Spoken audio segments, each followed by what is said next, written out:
자, 우선 첫 번째로 보육교사 인성교육의 필요성에 대해서 한번 알아보도록 할게요. 우선 보육교사 인성교육이 왜 필요한지에 대한 내용을 설명하기 위해서는 이러한 내용들, 즉 전제가 되는 이유나 어떤 배경, 이런 요인에 대해서 한번 설명을 해드려야 할 것 같아요. 최근 들어서 아동학대와 관련된 이슈들이 조금씩 드러나고 있어요. 발현되는 어떤 이런 뉴스와 이슈들이 많아지고 있는 추세와 맞물려서 우리 보육교사들의 어떤 인성적 측면을 좀 더 강조하고 있는데, 실제 2015년과 16년에 비교를 했을 때 근 1년 사이에 굉장히 많은 수의 아동학대 신고 건수가 이제 이렇게 접수가 되었다고 합니다. 그런데 가정에서 발생하는 아동학대보다 비율은 낮을지언정 이제 최근 들어서 우리 기관에서 발생하고 있는 교사가 아동을 학대하거나 혹은 이렇게 불미스러운 어떤 사건 같은 것들, 이런 것들은 굉장히 많이 증가하는 추세이고, 또 이게 또 점화가 되게 되면 큰 이슈를 불러온다는 그런 특성을 갖고 있기도 합니다. 최근에 보육시설에서 발생하고 있는 이러한 불미스러운 아동학대 사례는요, 비단 이제 눈으로 드러나는 외형적인 신체적인 학대뿐 아니라 아이에게 이제 식습관 지도를 하는 과정에서 좀 고압적으로 혹은 아이를 좀 더 타임아웃이라고 하죠. 가두나든지 하는 그런 정서적 학대가 좀 더 늘고 있다는 측면이 있습니다. 교사가 식사하려는 아동의 식판을 빼앗아서 창밖으로 던지거나 음식을 억지로 입으로 집어넣거나 하는 행동들, 그리고 아이를 훈계한다면서 조리실이나 교실 어두운 곳에 이렇게 홀로 방치하는 것들, 이러한 모든 것들이 큰 문제가 되고 있는데요. 이렇게 보육시설에서 일어나는 다양한 사건들이 지속적으로 이렇게 보도가 되고 뭔가 점화되면서 사회적인 큰 문제로 부상을 하고 있습니다. 그 원인 중에 하나가 일각에서는 우리 교사에 대한 자질이나 인성에 대한 측면을 좀 더 살펴보자라고 하는 그런 목소리도 함께 이루어지고 있고요.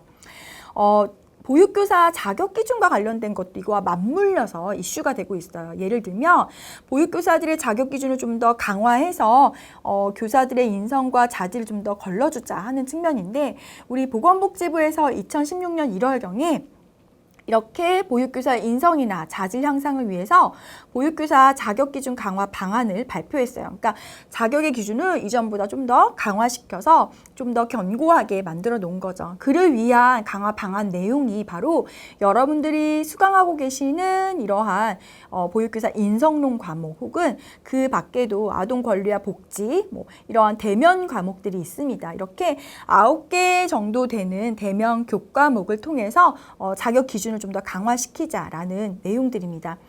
특히 보육실습 같은 경우는 종전에는 이제 4주 정도의 기간으로만 실시를 했었는데, 이제 최근에는 6주로 확대되었어요. 그래서 6주간의 현장 실습이 이루어지고 있습니다. 자, 여기에서 이제 키포인트를 살펴보면 영유아보육법 시행규칙 개정이 무엇보다도 중요한 측면이 바로 이렇게 보육교사 자격 취득자의 인성이나 자질 향상을 목적으로 하고 있다는 것입니다. 자, 그리고 우리 보육교사 관련된 부분들을 비롯해서 이제 사회적인 배경이나 아동학대와 관련된 내용을 조금 더 살펴보도록 할게요. 자, 우선 방임과 관련된 측면이에요. 다양한 사회적 분위기 그리고 사회 현상과 맞물려서 이 가족의 구조가 변화하고 맞벌이 부부도 증가하고 그 다음에 어떤 개인의 가치관도 많이 변화하고 이러는 과정에서 방임되거나 하는 아이들의 숫자가 좀 더 늘고 있다고 합니다. 특히 아동이 이렇게 방임되거나 유기되거나 어떤 신체적인 학대나 정서적인 학대가 이루어지는 그런 아동학대가 발생하는 장소들은 대부분 다 이제 가정에서 많이들 이루어진다고 해요. 전체 건수 중에 거의 이제 3분의 2 정도가 가정에서 일어나는 일들이고요.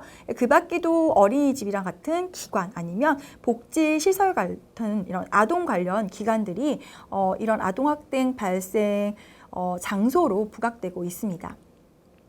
그런 측면에서 우리 교사들에게도 아동에 대한 어떤 새로운 인식을 많이 요구하고 있어요. 왜냐하면 영유아 기관에 종사를 하고 있는 종사자들이 우리 교사들이 아이들의 권리 향상에 좀 더 신경을 쓰고 아이들의 학대로부터 좀 그들을 보호하는 어떤 가이드라인을 해줘야 하고, 그리고 아이들을 언어적으로 미숙하고